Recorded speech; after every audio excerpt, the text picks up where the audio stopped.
8월 24일 월요일 말씀 동무 시작합니다. 오늘 본문은 열왕기하 23장 15절부터 23절인데 제목을 이렇게 붙여보았습니다.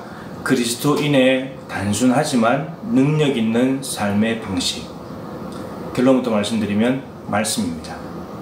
하나님의 말씀대로 사는 것, 성경에 기록된 대로 사는 것이 너무나 단순하지만 그것이 바로 능력 있는 그리스도인의 삶의 방식이다 라고 하는 거죠.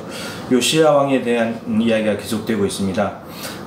요시야 왕은 26살 때에 가장 왕성하게 종교개혁을 많이 했습니다. 22장 3절에 보시면 18째 26살에 종교개혁을 시작해가지고 오늘 본문이 23장 23절에 18째 해에 6월절을 지켰더라. 26살. 그러니까 22장 3절부터 23장 23절까지 두 장에 걸쳐서 요시야가 종교개혁을 했는데 이게 26살에 다 이루어진 일이라는 겁니다.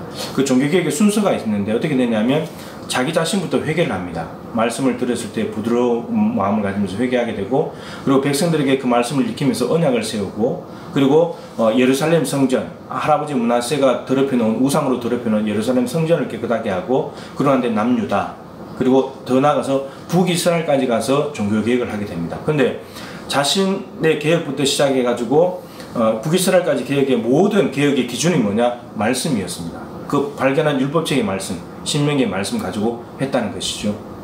그렇기 때문에 개혁이 잘 된 것이고 하나님께 영광이 되었다는 겁니다. 자, 오늘 이제 북이스라엘에 가서 이제 개혁을 하는 장면인데 베델이라는 곳에 갔습니다. 베델은 여로보암, 그 남유다와 북이스라엘 나눠졌을 때 북이스라엘 초대 임금이 여로보암 왕인데, 여로보암이 예루살렘에 북이스라엘 백성들이 가지 못하도록 막기 위해서 베델에다가 금송아지를 세우고 산당에서 제사를 지냈죠.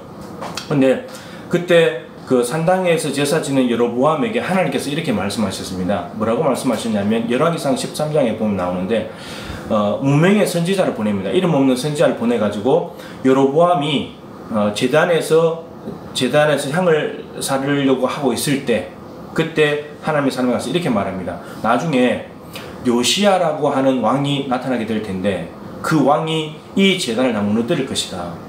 그리고 이 제단을 없앨 것이고 이 제단에서 예배하는 제사장들 사람들의 뼈를 불살라 버릴 것이다.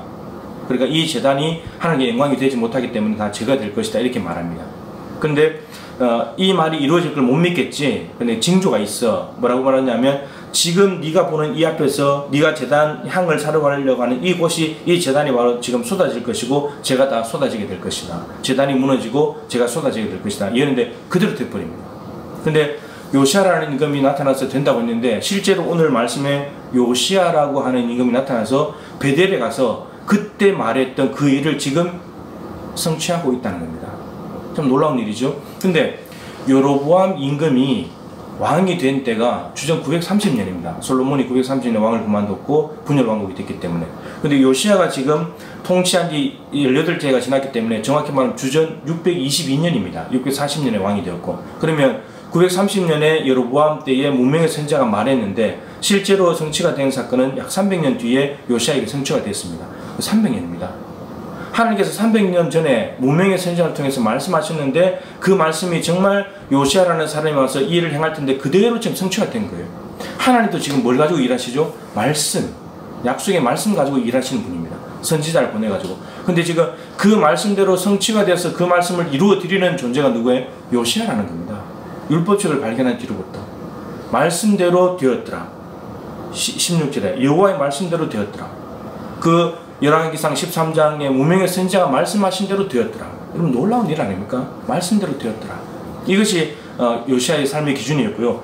그 다음에 21절부터 보면 6월절을 지키는 사건이 나옵니다. 6월절은 출애굽기 12장에 이미 하나님께서 영원히 대대로 지켜라 라고 말씀하신 것인데 이 6월절을 지키는 기준이 뭐였냐면 21절 이렇게 되어 있습니다. 이 언약책에 기록된 대로, 신명기 말씀에 기록된 대로 6월절을 지켜라. 백성들에게 자기가 요시야 왕이 하고 싶어서 한 것도 아니고 자기 마음대로 정한 것도 아니고 언약책에 기록되어 있으니까 기록된 대로 살아보자, 살아라 너희들, 이렇게 말했다는 겁니다. 근데 여러분 이게 쉬운 것 같잖아요. 하나님이 말씀하시면 예 알겠습니다, 성경에 기록되어 있으면 예 알겠습니다, 이게 쉬운 것 같지만 그렇지 않습니다. 6월절을 지킨 것을 22절에 이렇게 말했습니다. 사사가 이스라엘을 다스리던 시대부터 이스라엘 여러 왕의 시대와 유다 여로왕의 시대에 이렇게 유월절을 지킨 일이 없었더라라고 되어 있습니다. 사사가 다스리던 때가 언제냐면 주전 1390년에 요수아가 죽습니다. 사사 시대가 시작된 거죠. 그리고 지금 요시야 왕이 622년이니까 무려 770년입니다. 770년이 지나도록 유월절을 지킨 사람이 없었다는 겁니다. 이미 출애굽기 12장부터 영원히 대대로 자손 대대로 유월절 지키라고 말씀하셨는데, 근데 770년 동안 지킨 왕이 없었는데 이 요시야 왕이 그 유월절을 지켰다는 겁니다. 어떻게? 언약책에 기록된 대로, 성경에 말씀하신 대로. 여러분, 이게 단순한 삶의 방식입니다. 얼마나 단순해요? 하나님이 하라면 하고, 하나님이 하지 말라면 하지 말고, 하나님이 그렇다면 그런 줄 알고, 아니면 아닌 줄 알고, 성경에 이렇게 하라고 되어 있으면 이렇게 하고, 이렇게 하지 말라고 하면 이렇게 안 하고, 이게 단순한 삶의 방식입니다. 하나님이 요시야를 보시면서 얼마나 기뻤겠습니까? 26살인데 이 젊은 청년이 오직 하나님의 말씀대로, 하나님의 말씀 붙들고 살려고 하는, 성경대로 살려고 몸부림치는 이 모습이 얼마나 귀한 일입니까? 할아버지가 만들어 놓은 것들 다 거슬러 올라가는 삶인데, 그 60년간 지속됐던 우상 숭배를 다 끊어내는 일인데, 근데 그 기준이 말씀이었다는 겁니다. 자신의 계획도 말씀, 백성들도 말씀, 정결케 하는 것도 말씀, 개혁하는 것도 말씀, 유월절 지키는 것도 말씀. 여러분, 우리의 삶의 능력은 여기서 나옵니다. 단순하지만 하나님이 그렇다면 예 알겠습니다, 단순하게 믿음으로 받아들여서 순종하는 것. 여러분, 오늘 이렇게 살아갈 때에, 오늘 이스라엘 요시아가 새로워지고 백성들이 새로워지고 나라가 새로워진 것처럼, 예배가 회복되고 나라가 건강해진 것처럼, 하나님 신앙이 회복된 것처럼, 오늘 나 한 사람이 말씀 가지고 살아갈 때 내가 달라지고, 우리 가정이 달라지고, 내 삶의 터전이 달라지고, 교회가 달라지고, 이 나라의 민족이 달라지게 될 것입니다.